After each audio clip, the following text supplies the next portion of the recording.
तो रिसेंटली ये बात सामने आई है कि सुप्रीम कोर्ट ने अपने किसी एक जजमेंट में इंडिकेट किया है कि जो लिटरल इंटरप्रिटेशन है of section 304B of IPC of Indian penal code, इस चीज़ ने काफ़ी ज़्यादा नुकसान पहुंचाया है केसेस को जो कि रिलेट करते हैं डाउरी डेथ से।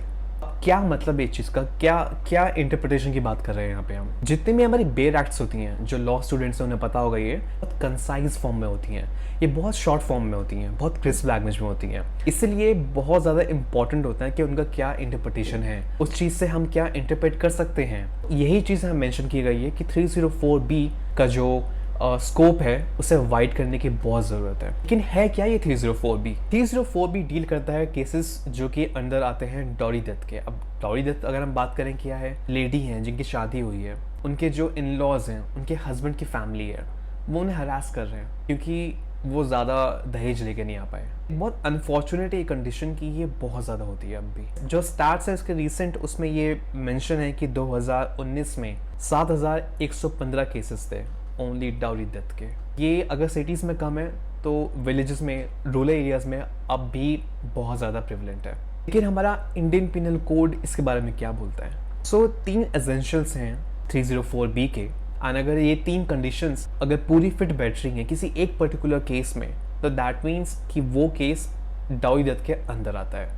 क्या है वो 3 कंडीशंस? तो जो पहली कंडीशन है वो बताती है हमें कि वुमेन की डेथ किस तरीके से हुई है। या तो उनकी मौत जल के हुई है, women should have died of Burns, या तो किसी और बॉडीली इंजरी के थ्रू हुई है, और otherwise than under normal circumstances, या किसी और तरीके से हुई है लेकिन किसी नॉर्मल सर्कमस्टांस के थ्रू नहीं हुई है। जो दूसरी कंडीशन वो है कि with in 7 years of a marriage, शादी के 7 साल के अंदर अंदर उनकी डेथ हुई है। और जो थर्ड कंडीशन है वो है कि she should have suffered cruelty, उन्होंने क्रूअल्टी फेस करी है अपने हस्बैंड से, उनकी फैमिली से, बस कुछ टाइम पहले, सून बिफोर हर डेथ।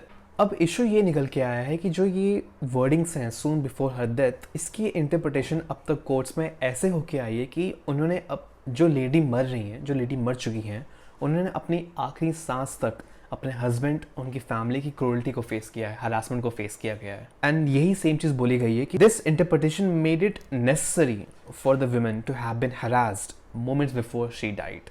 ज़रूरी कर दिया गया है कि अपनी आखिरी सांस तक वो क्रूअल्टी फेस कर रही थी।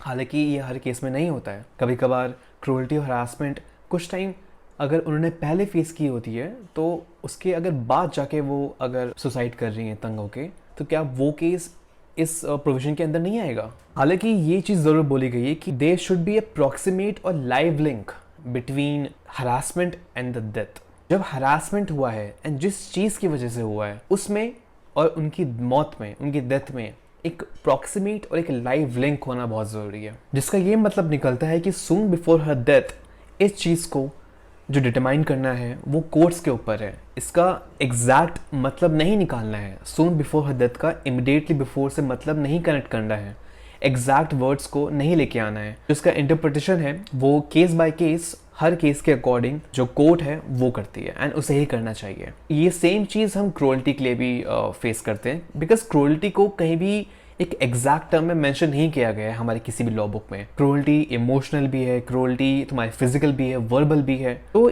इसी चीज़ की वजह से केस बाय केस इस चीज़ को डिटरमाइन करना बहुत ज़रूरी है। सुप्रीम कोर्ट ने इनफैक्ट जो फर्स्ट कंडीशन थी उस पर भी कुछ पॉइंट रेस किए हैं कि जिसमें आपको मैंने वर्ड मेंशन किया था, otherwise than under normal circumstances. जो डेथ हुई है वो नॉर्मल सर्कमस्टांसेस के अलावा हुई है। इस पर भी कुछ चीज़ें, कुछ पॉइंट रेस किए गए हैं कि ये चीज़ इस प्रोविजन के अंदर मेंशन नहीं है कि वो और कौन से एक्ट हो सकते हैं। It can be suicide, it can be an accident, वो चीज़ इस प्रोविजन के अंदर मेंशन नहीं की गई है। सुप्रीम कोर्ट ने आगे ये बोला कि ट्रायल कोर्ट्स के लिए ये बहुत इंपॉर्टेंट है कि वो इन केसेस को बहुत ही बारीकी से जांच एंड बहुत ही बारीकी से देखें, बिकॉज बहुत बड़ा इशू है। डाउरी डेथ अगर आज के ज़माने में भी हो रही है तो ये लेजिट फेलियर है हम लोगों का। क्यों तुम दहेज के लिए किसी को मार सकते हो, किसी को तुम इतना हरास करो, इतना उन्हें क्रूअल्टी फेस करने को तुम मजबूर कर दो कि उन्हें अपनी जान लेनी पड़ जाए। तो ये ट्रायल कोर्ट्स के लिए एंड इनफैक्ट आई थिंक हम सब के लिए भी बहुत ज़रूरी है कि जहाँ पे भी हम ये चीज़ देखें कि हाँ ये पर्टिकुलर लेडी कोई भी अगर हरासमेंट और क्रूअल्टी फेस कर रही है तो ये हमारी रिस्पॉन्सिबिलिटी है कि हम उनकी हेल्प करें।